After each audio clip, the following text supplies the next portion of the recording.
Hi guys, Ben from bachphotography here, and today we're looking at a music promo shoot that I did with a local metal band called Massix. I'm going to leave a link to their band page in the description. And in this video we're going to talk about the camera equipment I used, the lighting equipment I used as well, the composition and lighting techniques used in the photos, and then we're going to jump into Photoshop and we're going to go through the editing process I used to get these in. So, I used a Sony a7R II camera body coupled with an MC11 adapter by Sigma, so I could use Canon glass on my Sony, and then I used a Tamron 24-70 2.8 lens. Now, I really like to shoot all of my band promo stuff at 24mm because I find that adding the drama of a 24mm lens, making everything super wide angle, super dynamic, is a really good style for band photography, particularly metal bands, and particularly when you're in a location that's interesting. So we chose this abandoned building just because we were going for a gloomy look, going for a creepy, cold, dark sort of theme, and shooting at 24mm means you can really capture a lot of the background when you're taking a photo of something. So that's why I chose the Tamron 24-70 2.8, and I was shooting at 24mm. The camera settings I chose for this photo was f2.8, ISO 800, and a shutter speed of 1/125th of a second. As well as using my Sony a7R II, I used a Yongnuo YN560 flash, and that flash was naked, so it didn't have any modifiers on it. And a little handy tip I like to use when I'm shooting individual members of the band is if I don't have a tripod or a light stand or an assistant, you can just ask one of the other band members to hold your flash for you, and it keeps everybody busy, keeps the photo shoot moving, and it means that you get better shots because I don't have any stands that are as tall as this dude with his arms stretched out like that. He's probably 7 foot with his arms stretched out like that as well.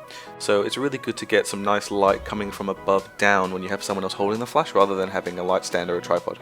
So a little bit of discussion about the settings I used. For this photo I used a Tamron 24-70 at 2.8, shutter speed 1/125th of a second, and ISO 800.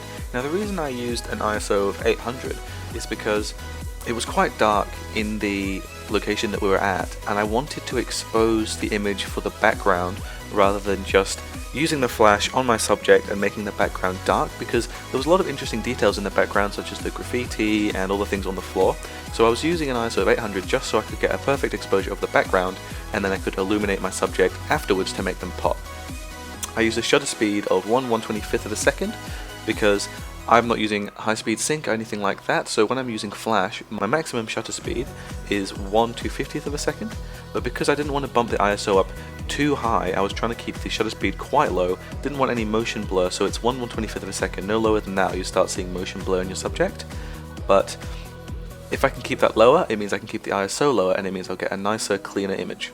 The reason I shot at f2.8 is because I wanted to see some separation from the subject and the background. The reason you shoot at a low aperture is to create separation between what's in focus and what isn't in focus, and that basically means that my subject is going to stand out more from the background. So here's a lighting diagram of the photo. I decided to put the flash 45 degrees to the right of the subject, and that pretty much means that you get some really nice highlights on one side of the subject and some really nice shadows on the other side, and that really provides a lot of depth to the image. If you had the flash just straight on, it shows a very unflattering type of light on a person's face, but if you put the lighting to the side, having one bright side and one dark side to a person's face and body really brings the photo to life by adding depth and making the image look more three-dimensional. So let's hop into Photoshop and I'll show you the post-processing I did to this image to make it really pop. Okay, so the first thing I do, which I normally do to every photo, is just add a little bit of clarity just to get some separation from the subject and the background. Then I add some overall vibrance, and vibrance is kind of like saturation, except it only boosts the colors in your color palette that aren't super bold. So I find that it works better for skin tones and background colors that you don't want to be super bold.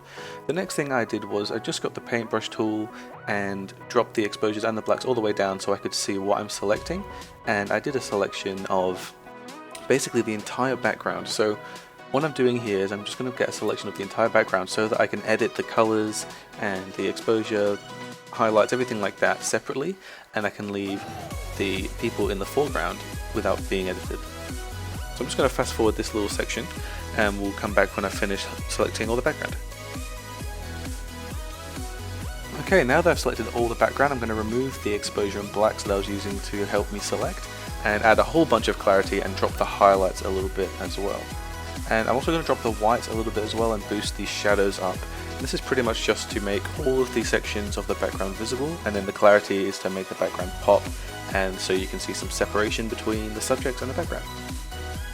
So the next thing I'm doing here is I'm just going to clean up all the selections where I've sort of missed little gaps around the band members' heads. As you can see there, when I was doing the selection I didn't want to get them, but if I don't get right up next to them, then you can see a bit of a separation between what I've selected and what I haven't. So I'm just spending a little bit of time cleaning that bit up. A little bit on his shoulder there as well. So I'm just dropping the exposure on whites there just to see what it looks like without it, but I think it looks better changing the whites down and upping the exposure up a little bit there as well. Okay, so the next thing I did was I got the brush tool and then just reset all the settings on that brush, and then added some exposure to the brush because I'm just going to paint in a little bit of a light here and there where my flash didn't quite reach. Because I was using a naked flash, I didn't have a big modifier that could overreach all of them to get light, so I'm just adding a little bit of extra light where I think my flash couldn't quite reach. Yep, I reckon it looks pretty good. So the next step is just adding certain colours to my image just to make all of the colours as bold as they possibly can be without clipping. So I've just added a whole bunch of green, a whole bunch of aqua, a little bit of blue, and then some purples and magentas as well. I didn't want to add any red or orange because that will mess with the band members' skin tones, and just make the luminance of the purples and magentas a bit brighter as well. Great, so that's everything we did in Camera Raw. Now let's jump into the native Photoshop and add the final touches to the image.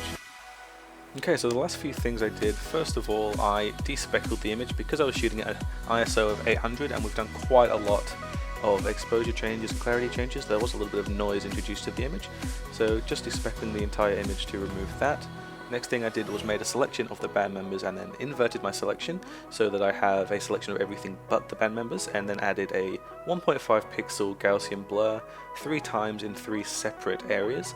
Now the reason I moved the selection slightly every time I did that is so I didn't have a hard line of 4.5 pixel blur to no blur, because that would have looked a little bit strange in the image. So if you just move the selection around a little bit, it blends the blur smoothly from where there's no blur to where there's a lot of blur. And that's everything. So here's the final image. I really hope you like it. Please like the video if you learned something, and feel free to subscribe. I'm going to be producing a lot more content like this in the future, and please leave a comment if you think there's anything that you would do to improve the image. I'd love to hear your thoughts, and once again, thank you very much for watching.